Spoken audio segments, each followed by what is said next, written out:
All right, let's get into it. It is Friday. It is. Welcome back, everybody, to another episode of the Warfighter Tobacco Podcast. I'm John. That's Scott. We got Justin over there. Yeah. This is our last one for a minute. We're going to take a break. It's the last one for this year. Yeah. No, we're actually we're going to take the holidays off. Yep. We have some stuff scheduled, a little family time planned. And the holidays this year just happen to fall around the times that we typically record. So we're going to miss a couple of weeks. We'll be back after the New Year's for the next episode. But while we have you guys, I'm going to jump right into a question that we got because it's a very loaded question. Yeah, it has a lot of stuff that we can talk about in it. All right. At least cover briefly. We've gone in depth in some previous episodes about some of the things in this, some of the questions. Well, let's entertain this question. I was going to say pick it apart, but no, we can just cover it briefly. Yeah, and we'll do a little bit of entertaining and educating and picking it apart. Yep. Good. So the question comes from Sazzy Myers. She wants to know, well, first of all, she apologizes because she is a novice. She wants to know, why do you cut a cigar? She has follow-on questions after that, but I'll hit y'all with one at a time. Okay. Well, I want to answer this one. Go for it. All right. So imagine I come up behind you and I put a plastic bag over your head. Yep. Right. And you poke a hole in the mouth hole. Why did you do that? I'm going to guess to breathe. To breathe. Right. So there's literally a leaf over Yep. the end of the cigar that you need to cut off in order to let air flow through the cigar. It'd be really hard to try to light that if you didn't cut it. Yeah, it's a straw that with one end. Right. But now if you don't cut it. In theory. Now I think a better question would be, maybe this is her question. Why do you have to cut a cigar? Why do they make a cigar with the cap on it that you have to cut off? That's a better question. That is. And that might be her question. Maybe. I don't know. Why do they put a cap on a cigar? To keep it from unrolling. It doesn't unroll from this side. Because it's glued. It's glued on their side too. Right. It looks aesthetically pleasing. I agree 100% with that. Yep. Maybe it's so you know which end of the cigar to smoke from, right? Like it is, cigars are kind of directional. Sometimes, yeah. I mean, there's a reason they're built the way they are. So maybe that's your question. Why do they put a cap on it that you have to cut off? Yeah. Because they probably wouldn't have to. They probably wouldn't have to. I mean, they didn't used to. Yeah. Yeah. Way back in the day in the 1800s and stuff, they never had caps. Yeah. So I wasn't around then. Yeah. I'm telling you, John. But no, you look at like the Toscanos and that kind of cigar. None of those do. Right. So yeah, I guess I don't know, other than it's aesthetically pleasing and that's the way they've always done it. I don't really know why they put a cap on it. I think a lot of it has to do with like the shape of the cigar. Like, if you're doing like a Solomon or a Torpedo or something like that, right? That plays a big role in the overall look of that cigar. And so I think that has something to do with it too. But like originally back in the day when somebody was just like, let's cover this end. No idea. Yeah. Nope. But there is another way you can smoke it without cutting it and just turn it around. It's true. And we've covered that. We've done that in previous episodes and gotten a little crap for some people for it. But it is something that you can do. And there's people out there that's just how they smoke cigars. And so far we've met the person who does that. I haven't heard of. I've met other people that have done it, but not like this dude where that's just how he smokes cigars. Right. And I tried to talk. I tried to, give him some knowledge and I was intrigued by it because I'm like, why do you do that? Yeah. If it works, cool. But like, here's why You do it the other way. Yeah. But then we tried it. We tried it with multiple different cigars and sizes, and I mean, it worked great. My cigar didn't fall apart. Nothing. Yeah. Yeah. You know, I think there's a cigar company or two that may, from the factory, punch so you don't have to do it yourself. Yeah. Those are usually like factory seconds. Yeah, they're usually cheaper cigars. Yep. But I could see where, like, I don't know, that's not a bad idea. Yeah. You know, I don't know. Huh. But I enjoy one more step you're paying for instead of doing yourself, I suppose. I enjoy cutting the cigar. I do too. Because it allows me to do like the perfect cut that I like. You know, like, and everybody's cut's different. I try to take the least amount off just so I can get, you know, a nice draw off of it. But I don't like when it comes to like a hard end. You know what I mean? I like when it's still curved a little. Yeah. And, you know, especially like with a V cut, I mean, it only cuts so deep. Well, and cutting it yourself will tell you things about the cigar. Mhm. It'll tell you if the cigar is dry, because it'll probably crack.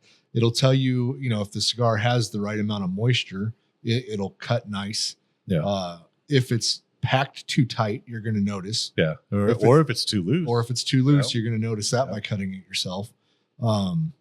When you cut it yourself, you know, I always look at the tobacco just to see what it looks like because you can see a mix of different types of tobaccos. Yep. You can on both ends. Yeah. But I like to, you know, just take a peek. Yep. Yeah. So I think cutting it yourself, it tells you a little bit about the cigar as well. So. Yeah. What's our follow-on questions? The follow-on question is, how is a cigar constructed, and what are the different types or the different parts of a cigar? Well, so that could be a whole episode. I know. So briefly, all of our cigars are premium. Well, everything except for the dumpster fires, premium hand-rolled long filler tobacco, meaning they're complete tobacco leaves that are put in the cigar. That's not chopped up or mixed up or anything like that. They're bunched. Yeah, they're bunched inside of what's called a binder, which is, you know, 1 to 2 tobacco leaves that are rolled. Then they're put in a press for the shape. Then they're cut down to length, and then a wrapper leaf is applied on the outside. Yeah, the pretty leaf. Yep, the one you see. And then they put the cap on it, the part that you cut, and then it goes and sits in an aging room for 30 to 90 days. Yeah. And then they put a band on it, put it in cellophane, package it in a box, and ship it. That's the cliff notes of how it's done. Yeah. But that whole process, I mean, we could talk for 3 hours about how it's all done. You know, there's good videos out there. There's, you know, we've put some videos out. Yeah, we've put some videos out. Well, we're going to have some more videos coming soon. We have a trip planned in February going back down to the factory, but we're bringing our producer extraordinaire. But you are bringing or I am bringing him with, so we can get a bunch of, you know, content, pictures and stuff instead of just stuff off of our cell phones. We can't bring a drone. Yeah, I was looking into that. That bummed me the fuck out. That's no bueno. Yeah. You'll lose that at the airport. Yeah.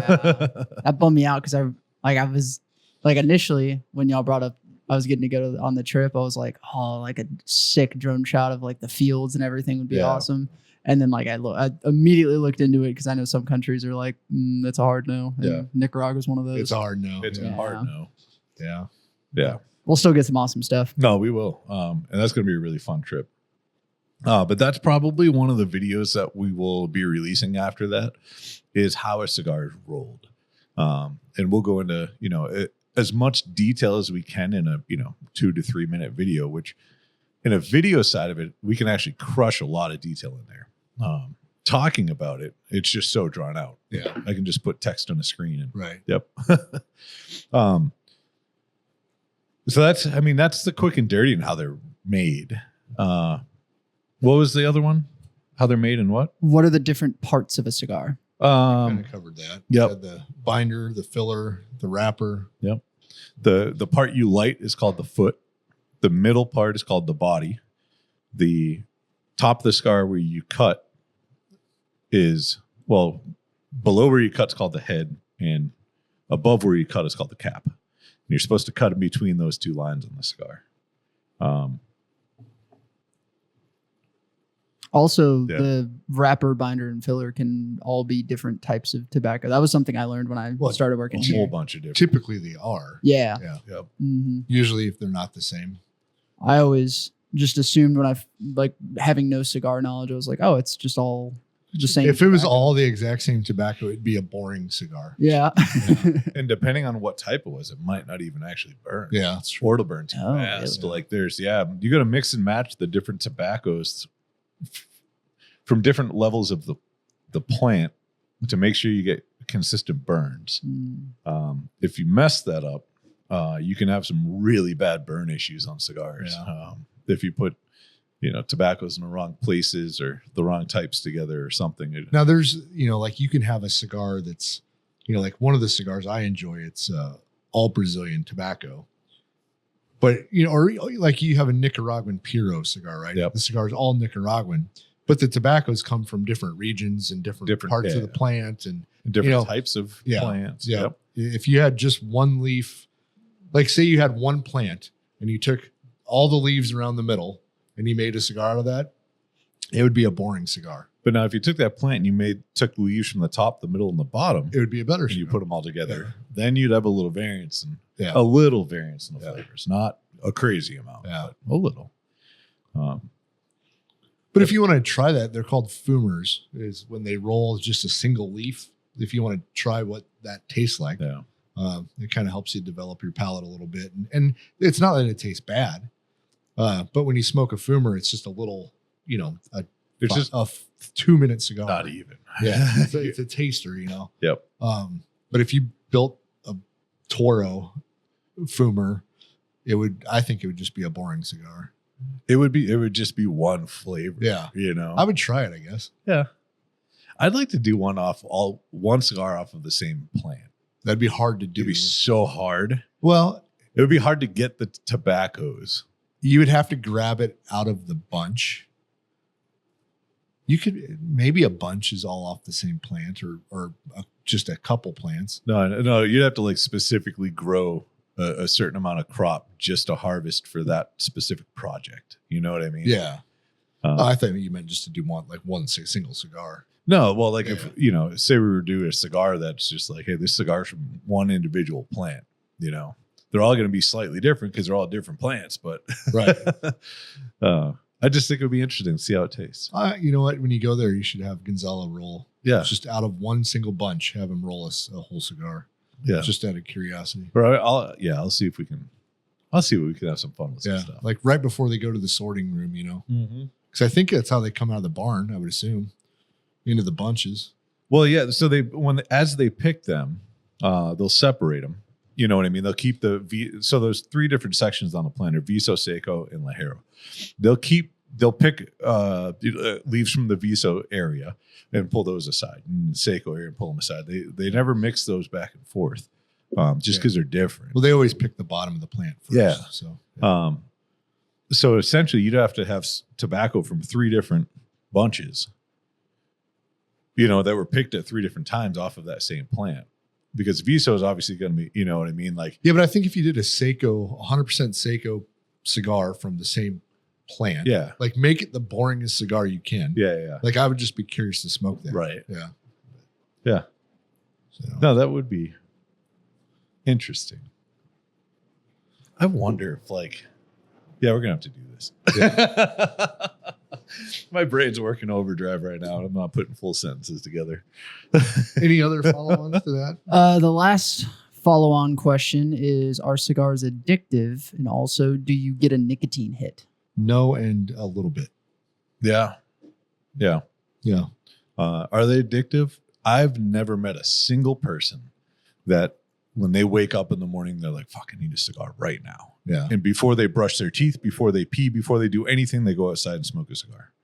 Now, cigarette smokers, Yeah. those guys, they'll wake up in the middle of the night and go out and have a cigarette. Last week we were talking about quitting for a couple days and cleaning your palate. Yeah. You know, if they were addictive, we would definitely be addicted, right? Because we smoke a lot of them. There's some days where like I forget to smoke a cigar. It's not that like I don't want to, but like there are days I don't want to. Yeah, that's true. Yeah. But it'd be like 8, 9 o'clock at night. I'm getting ready to get in bed or whatever, and I'm just like, shit, I don't even have a cigar today. And as far as the nicotine hit, if you're a brand new cigar smoker, I guarantee you will experience it a little bit, especially on an empty stomach. If you do, I don't know, I'm sure we've talked about this on the show, but a lot of people who don't like cigars, you ask them why, they tell you about their first experience. Oh, I got so sick on this thing and I will never touch them again. Yeah. And I said, well, you're at a bar? Yeah. Were you drunk? Yeah. Did you eat anything? No. Yeah. And so. Did you inhale? Right. That's the biggest. Like, oh, I got so sick. I'm like, you inhaled, didn't you? Well, you're not supposed to inhale. Oh, okay, listen. No, you're not at all. Not one bit. Yeah. You can. Self-correcting problem.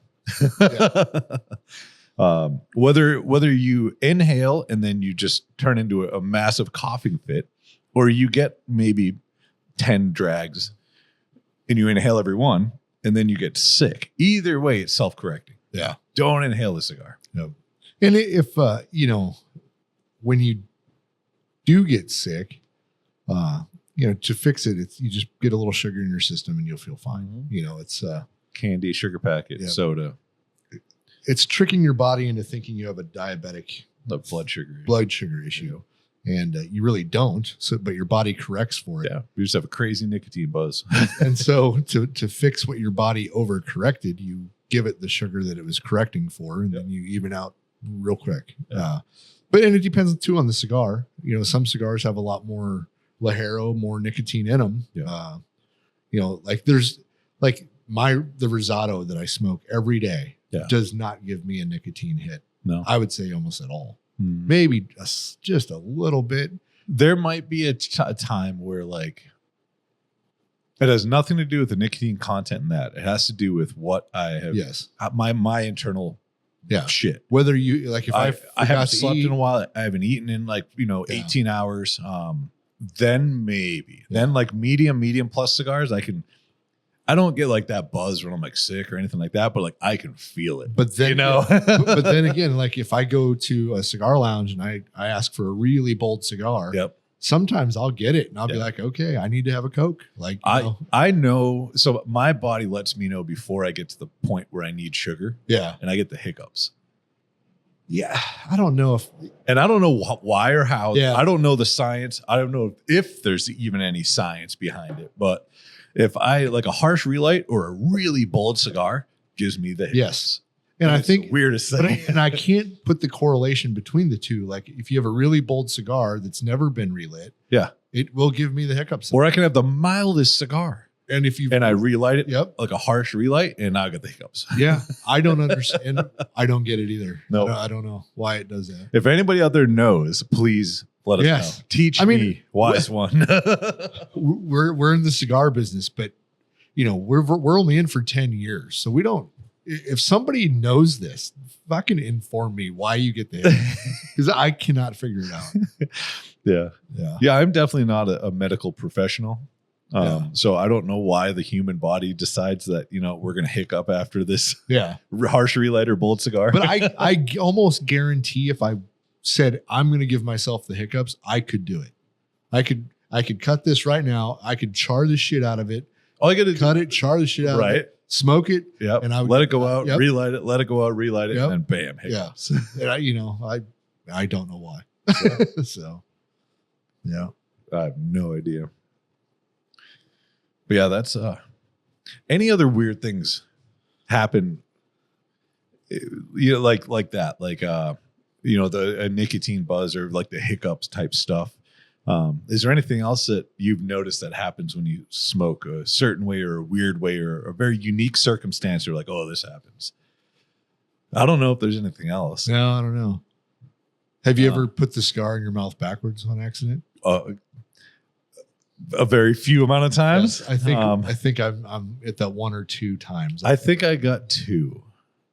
Both times I was not sober. And both times nothing happened. Like I didn't burn my lips or my tongue or anything like that. But it didn't taste good. Yeah. What hits you quicker, the heat or the taste? The taste. When you put the first time it was the taste. God, yeah. The second time I felt the heat. And then I didn't taste the ash. I smelt my mustache. That was, yeah. Yeah. I did have, and actually now I have to be careful. I'm growing my beard out and I should probably trim my mustache, but I haven't in a minute. And it reminds me of like way back in the day, like 6, 7 years ago. I had a big mustache then as well, but I had a little hole in it. Right. And it was from when I got really down low in the cigar and it tasted so good. I tried to, get the rest of it, like the nub of the cigar, and I just burned a little half moon in the top of my mustache. That's fair. Yep. Yeah. Yeah. Put holes in shirts.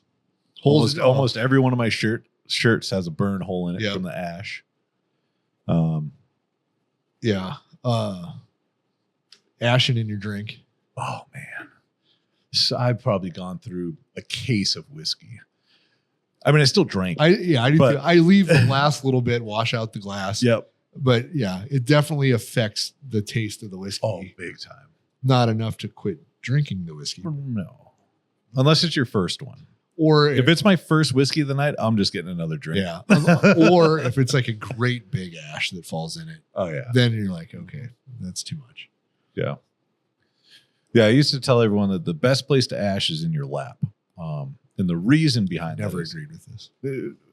You never agreed with the in your lap part, but you've agreed with the theory behind it. And the theory behind it is the more you mess around with your cigar, the more you tap it on this ash or you try to tap it with your finger to ash it or, whatever you're doing, the more chance you have of damaging that wrapper and having that cigar crack or, have a construction issue because it was damaged. So I would tell guys that just let the ash go. And when it wants to ash, it'll ash itself. 9 times out of 10, it's going to be in your lap. Yeah. The way I don't tap or anything, I just roll it on the edge. I touch the edge of the ashtray and I roll it. Yep. And then it just falls off perfectly where you need it. And yeah. I think it's really fun. I hate dropping ash in my lap. Yeah. Yeah. It's not, I'm not saying I enjoy it or like it. Because that's where the holes come from. Mm-hmm. That's where Yep. Yeah. I like when I get like a 1/2 inch of ash and I'm smoking it at the right speed. So it's not, it's nice and flat. And then I do that and it just pops off and it looks like a stack of like 4 or 5 dimes. Yeah. And then you try to get all these little stacks in the ashtray from all your little ashes. I like doing that. Or the long ash. You try to smoke it to see how long you can get the ash before it falls off. Right. I've gotten some full cigars all the way down. I mean, to 1/4 inches. That's all that's left. I do that too. I try to fill right around the cap on the 120 mil ashtrays. Yeah. I try to make like a second ring just out of ash. Yep. And now I'm gauging like the height. So I'm trying to make it like the same. Like I turn it. Yeah, you got to get like 4 or 5 little rings on your ash per. Yes. Yep. Yep. I do the exact same thing. Turn into a little competition with myself. I've yet to nail it though. Like I always get like halfway through and then I go to ash and it like falls sideways and I'm like, God damn it. I'm sure y'all are in the same boat, but I've like the rubber floor mats in my truck and they have the grooves and like every single groove has ash in it. Like, oh Jesus. It's just I'm like, I'll clean it out later. Yeah. I can never do. A damp microfiber is a must-have if you smoke in your vehicle. Yeah. Mm. And osium. Yep. Yep. Yeah. Yeah. I haven't smoked in a vehicle in a while. Well, yes, because your truck's been in the shop. I know.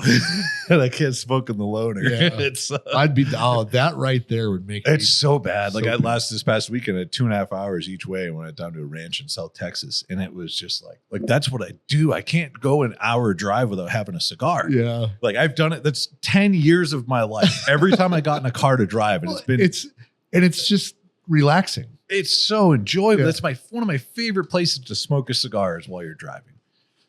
And I fucking can't do it right now. It's so annoying. Now I feel like it's like cigarette smokers when they can't smoke in a rental. I get it, kind of. But Well, I smoke in rentals. yeah. I bring microfibers with In me. Osium. And Osium. You know where I almost got caught though? Where? Nicaragua. Oh, yeah? They were the biggest dicks about it anywhere. Wow. It's like, somebody smoking here? I said, no, we smoke and then we get in here. Yeah. I said, we didn't smoke in here. Yeah. But and that happens too. Yeah, it does. So after the first time I had this loaner, I picked it up, came in here, we recorded for the podcast, and I think that day I probably smoked like 3 or 4 cigars, and so did everybody else. Yeah. So I reeked like a cigar. And I drive home, and it's not that far, 30 minutes. Yeah. And then shut the doors, go to sleep, get up in the morning, go to get back and get in the truck to go to work. And I was like, oh shit. And it smelled. But it has cloth seats. Yeah. And I was just like, nope, only leather. Yeah. Yeah. What else we got? It's Christmas, New Year's. So Merry Christmas, everybody. Yeah. Happy New Year's. Yeah. Yeah. Happy Hanukkah. Yeah. I think that's it. I don't think we have any others going on right now. I will be in Key West for New Year's Eve. If any of the listeners hit me up on the social medias or whatever, and I'll. Yeah. Happy Hanukkah, Happy Kwanzaa, Merry Christmas, and Happy New Year. And I think we covered the holidays that are coming up in the next 2 weeks. Nice. Scott, you've made a few trips down to Key West so far. Have you found like some go-to spots while you're down there? Cigar spots? Yeah. There's a couple. Well, so Key West has their own cigar that you can only really get there. Yep. And it's the key lime pie flavored cigar. So I'm not a fan. I was about to ask if it's any good. They're not terrible. Yeah. If I had to smoke a flavored one, that could be okay. Yeah. Yeah. But and there's a couple rollers down there. There's a couple shops. But there's not like there's not a really big lounge. The majority of the bars that have like an outside area that you can go into, and there's some bars that are it's an outdoor bar. Yeah. And right as you walk in, there's a big sign that says no cigar smoking. Yeah. And it's just like, oh, sorry guys. Well, but you can smoke Yeah. as you're walking up and down Duval Street. But like a New Year's Eve, they shut down Duval Street. So it's just it's a street party. And so, yeah, I smoke cigars everywhere. Yep. Yeah. I am looking forward to getting some lobster rolls when I'm down there. Oh yeah. Oh yeah. And I'm sure I'll have the drunk pizza right there on Duval Street. Yep. So That was actually one of the questions that got dropped. What are some holiday traditions you guys have? Which ones do you not like? And which ones would you like to start? I don't know if there's... You know what holiday tradition I don't like? Is when people start putting up Christmas decorations before Thanksgiving. Yeah. Yep. I don't like that. Now, in people's defense, as you're taking down the Halloween stuff and you put up Christmas stuff, I get it. What happened to Thanksgiving? No, but you don't have to turn them on. Okay. But if you're taking down lights, but here's what I want to do. You just get the permanent lights. I want to get the change permanent colors. lights that I can get on my app. I looked them up on Black Friday. Halloween, yeah. I didn't think they were that expensive. I was like, maybe next year. See, But when you build your house to have them put in. Oh, yeah. Like, that's what I'm going to do. Yep. personally, I'm a fan of skipping the Thanksgiving decorations so we go from like fall decorations, and instead of me having to put those back in the attic and then get all the Thanksgiving stuff out, I get to skip that, and I just have to go get the Christmas stuff out for my wife. So it eliminates a whole like put up, get out. I agree with. I'm a fan of that. Thanksgiving decorations, that doesn't need to be a thing. But nor does fall decorations. No, I agree. So I understand Halloween decorations. So I do 4th of July decorations. Yeah. Halloween stuff just at my front door. Right. You know what I mean? Like the rest of the house, it doesn't matter. Like you throw like some pumpkins out front. Yeah, I'll do like that. we did, like this year we got this like cheap little fog machine off Amazon and like this light thing, and just like random little things. I think we spent like $40, and like the kids in the neighborhood were like, this is the coolest house, and I'm like, there's fog, but like Christmas. I mean, obviously everybody has Christmas decorations, but like I'm not putting a tree up this year. Yeah, I'm not gonna. I've never put up lights. On the outside? No, I don't think one time in my life. I've never done it on my house. I've done it on my parents' house. On my mom's house, I've decorated their house before.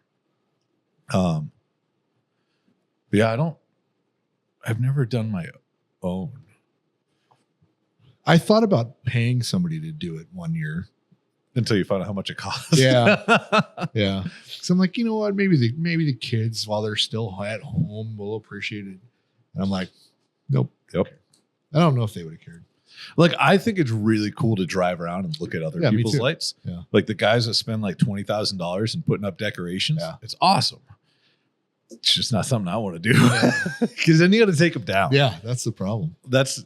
I'm the same. I appreciate like Halloween. Oh, it's awesome. I appreciate the people that fucking cover their whole yard, the tombstones, and they have the little like mini walk through haunted house where there's someone in there with a toy chainsaw and shit. Like I'm like, fucking good on you. I'm never doing that shit. Same thing with the Christmas lights. Like we go to Windcrest every year, fucking drive through, see all the crazy shit. Yeah. But like I will never do that. I'll throw up some lights when the baby gets a little older and stuff. But the one thing I could maybe get behind are like the projectors or those are cool. or the laser thing. Yeah. But it's just one thing you put out. Absolutely. And when they do them to music, like that looks really cool. Yeah. But the days of the string lights, I think, maybe it's probably better now that they're LED and whatnot. Well, I know that, like, I remember back in the day when you had to find the one light bulb that wasn't working to get the whole thing working. Oh my God. And this is probably 10, 15 years ago now, but I remember the last time I helped my mom set up all of her stuff, like the bushes. You didn't have to wrap lights around it. It was just a net of lights that you just wrapped around the bush and then plugged in, And so like there's stuff that makes it easier. We have those, and it saves, because I did the string lights on the bushes at my parents' place. It's such a pain. And that shit's such a pain in the ass. Now, I'm sorry, John, but you should decorate one tree, and it's your palm tree, because the palm tree decorations, they're awesome. Awesome. They're awesome. I learned how to decorate palm trees from Phoenix, Arizona. And I was just driving through Tempe, downtown Tempe, Arizona. It was the first time that I in person saw a lit up palm tree. Penis. And it's not just a penis. Right. It's a penis that's it's finishing. Yeah. If you will. It's joyous. Yep. But like, one of the cool things actually in it is just Phoenix as well, but almost every city has something like this. Phoenix did a thing they called it zoo lights. Yeah. So the Phoenix Zoo would just go to town decorating. Yeah. Here in Texas, I think it's in between here and Austin, or here in San Marcos, and it's called and there's like three of them. Santa Land or something like that. There's like Santa's Ranch. Santa's Ranch, Santa's Wonderland. Yeah. There's like three of them. There was one on 1604, kind of by my old. And they're like drive-through, Yeah. like dedicated for decorations, drive-through places, and those are pretty cool. Nashville had like the Grand Ole Opry. Went fucking crazy. Yeah. Especially inside that hotel. Oh man. There's a really cool one in College Station that's like oh God, it has to be like 5 or 10 acres that they just fucking they deck out, and they've got the ice skating, the tubes. You can just walk through the light shows and everything. That one's pretty cool. I went to one this past weekend here in San Antonio. That really fucking bummed me out. Yeah. Because it was like $30 to get in, and they advertise they have the ice skating and the tubes and a bar and all this shit. But like you get in there and then they tell you like, oh, if you want to go ice skating, that's extra. Oh, if you want to do the tubes, that's extra. And I'm like, man, fuck you. Like, this is so lame. Like this $30 turned into $60 real quick. Yeah. I'm like, I feel like I sound like that guy, but like it's part of the gig. Like here's one I would do away with is decorating your vehicle in Christmas lights. I saw a Lamborghini. Have you seen the one like all over? Yeah.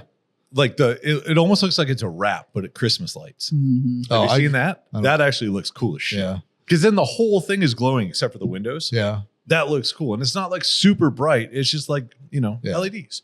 I'm talking about like the light when they actually like string lights around it. They duct tape it to the side.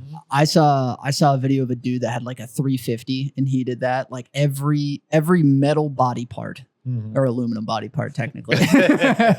But like he taped up lights and he was like, this was like 40 strings of lights. It took me 12 hours and everything. But at the end he was just like, now I live in a small town where I know every single cop here. Am I going to get pulled over?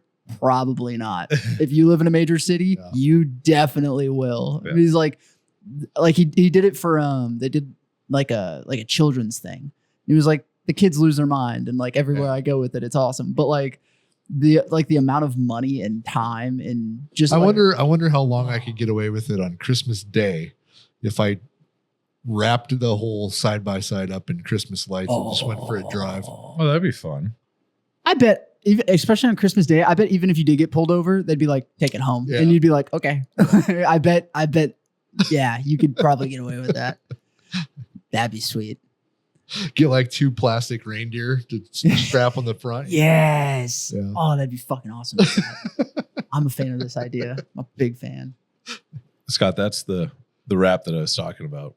Yeah. I mean, I don't know. Where it just looks like it. Oh yeah. At least it looks. It's kind of like looks the net good. Thing. But yeah, I've seen the ones where people are just taping strings of lights, and it's just like, oof. Okay. It's real funny when you see that they taped it up with duct tape, and you're like, that's gonna suck when you take that off. Like, yeah, you need to use blue painter's tape and like dab it off of an article of clothing to take some of the stickiness away first. Yeah. That, and you're gonna have a whole lot of new scratches. Oh man. I couldn't imagine doing duct tape the whole way, especially here in Texas. It's like 80 degrees in the summer or in the winter here. It would be hilarious to see the look on their face after they pull that first piece off and then they look at their car and they're like, oh, I made a mistake. There's either no paint or there's glue. Either way, it's not going to look great. Like I said, I saw a Lamborghini with just string lights all over it. I'm like, I don't know if I'd risk like those little light bulbs scratch and shit. The wind? Yeah, I don't know. Yeah, as soon as you get over like 10 miles an hour, that shit's just flapping. Bouncing. The whole vehicle's like.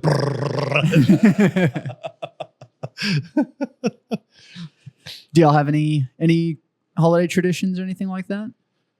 The only kind of tradition stuff is like Thanksgiving. I do turkey and ham. Mm-hmm. Christmas, typically I do a prime rib. But it just depends. Like this year, I'm not cooking for Christmas, so obviously I'm not doing a prime rib. But. Yeah. My mom's parents, my grandparents on my mom's side, they always read the Bible story. Yeah.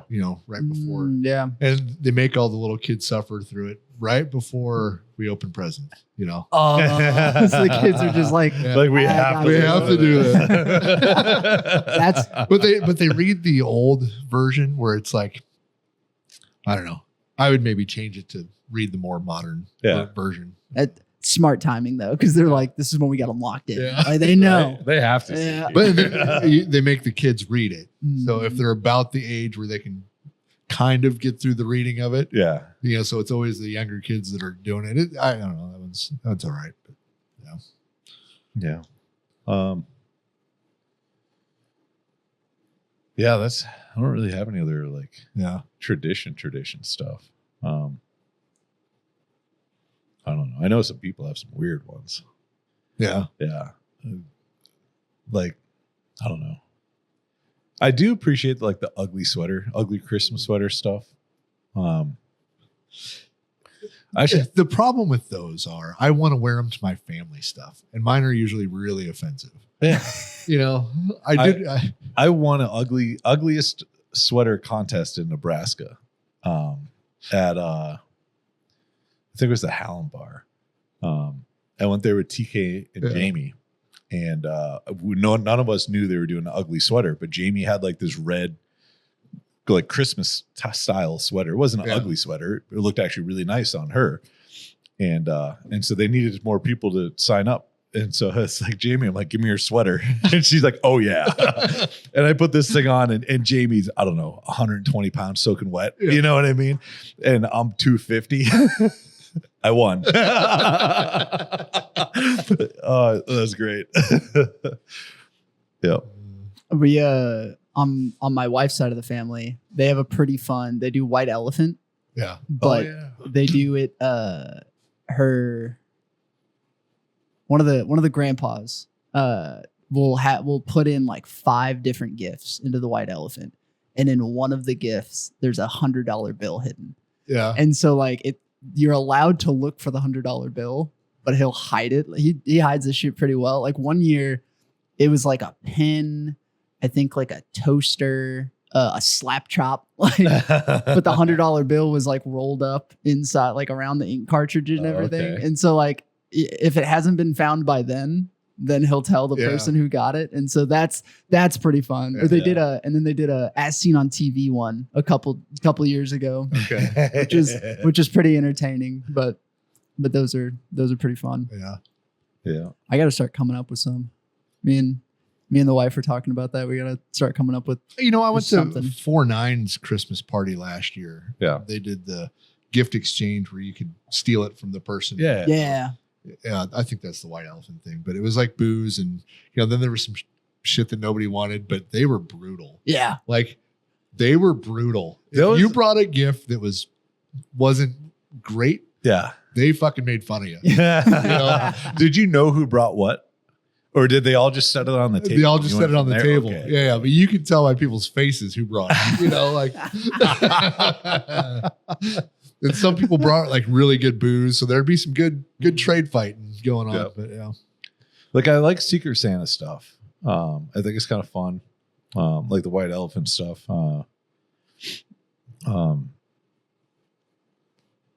It's been a couple of years since I did any of that, but Yeah. I usually try to jump in with a couple different shops because they do Secret Santa with cigars or whiskey or whatever, and that's always fun. 4-9's was great. If I'm gonna look and see when they're doing their next one.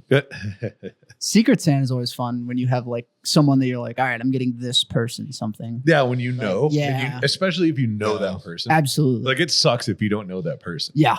And you're just like, well, fuck, what do I do? Yep. I won one white elephant we were doing.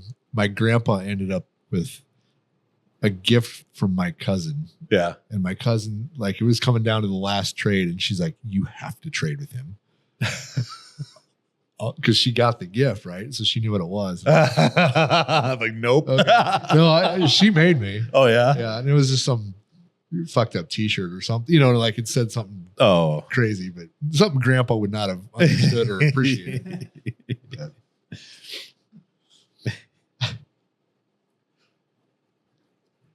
I'm trying to think of what other fun stuff on Christmas. So I had a Christmas Eve tradition for a while. oh shit! It was last night. Oh, Damn it. dang. Yeah. My sister's birthday is Christmas Eve. And there's a ski resort in northern Arizona called Snow Bowl. And they have a thing that you ski free on your birthday. And so we would, it's a couple hour drive from Phoenix. And so we'd get up ass early Christmas Eve day, drive up, snowboard, ski all day long, drive back at night, and then wake up and do Christmas. Yeah. I did that for years. I think she just wanted me to drive. I think that's ultimately what it was. It took me a couple years to figure it out. I thought it was like, yeah, this is a cool thing to do for your birthday. And then I was just like, you just don't want to fucking drive up here, huh? Like it snows up here sometimes. You want to drive in the snow. But that was really fun. I know growing up, like one of my family like tradition type things is we were allowed to open one present on Christmas Eve. Oh yeah. And then we got to pick. So, there's presents staged under the tree for like a week, and so you're just eyeballing them, trying to figure out like, you doing the old shake. Yeah, press. you know what I mean? When nobody's around, you're like, oh, this one's kind of heavy. I want to smoke. That doesn't make sound. No, it does make noise though. Yeah. Yeah. I think that might be a tradition that I start. I'm gonna let the daughter open up one early, but I'm gonna like her little shit. I'm gonna put in like a big ass box and like wrap the big stuff in like the shape of something different. Yep. Just totally throw her off. So my sister, my middle sister, I'm the oldest. My middle sister is 9 years younger than me. Mm-hmm. So this tradition was going strong for 9 years until she was fucking born on Christmas Eve. Oh. And I was big mad. I had big feelings about that. Yeah. It's like any other day, but no. I'm checking out Nebraska weather for Christmas. I might not even see snow this year. That would be awesome. Really? Wow. No shit. It's like rain, but they're in the 40s and Okay. yeah. Damn. Yeah. So I'll take it. Global warming's a son of a bitch. no, it's not. Go 2 hours further north. I'll take global warming over cooling any day. Yeah. Yeah, like what's going to happen when that shifts? Right? And then all of a sudden it's going to be like, oh, it's global cooling. Well, I think that's the meteor. Oh my God, it's the end of the world. Like, I thought you said that because it was warming. Global warming is inconvenient. Global freezing is everybody's going to die. Yeah. Yeah. It's funny though, because like I haven't really seen the like ocean levels rise. It's because all the aliens are coming out of it. Because All the I think, drones. from when I was in high school, they were talking about California being half gone by now. Still waiting for that to fucking happen. But like, okay, so I got something for you, right? When you put something floating on the surface of water, like in a glass, let's say, let's say you have water in a glass, you draw a line where that water is, and you drop a cork that floats. The island does not flip over. It's not an island. This is an island question, right? You drop a cork in it, it floats, but it displaces water. Yeah. And so that water level is going to rise around the edge of the glass where you marked it. Right. Right. How much has sea level risen from the amount of ships that are in the water? Yeah, not at all, probably. And there's a lot of ships. Well, there's a shitload. But you got to think it has to. It's in some capacity. But it has to have raised the sea level globally. It might be like 1/10 of a millimeter. You know what I mean? You think ships have more of an effect than ice melting? Well, because when the ice, we only have a certain amount of water on this planet. Period. It's not like more water just shows up like, oh, hey, look, rain doesn't come from outer space. Rain comes from this planet. Water, liquid gets evaporated. I don't know. And then it gets heavy and it falls back down. I don't know that that's 100% true, but I understand. Where else would water come from? We have only so much mass on this planet. We don't gain more mass. Well, okay, condensation. Where does it come from? A few microns, millionths of a meter. Okay. The boats have practically insignificant impact to global sea levels. But what is global? But they're not saying it doesn't. Right. Right. What about over the last 100 years? How much has the sea level risen?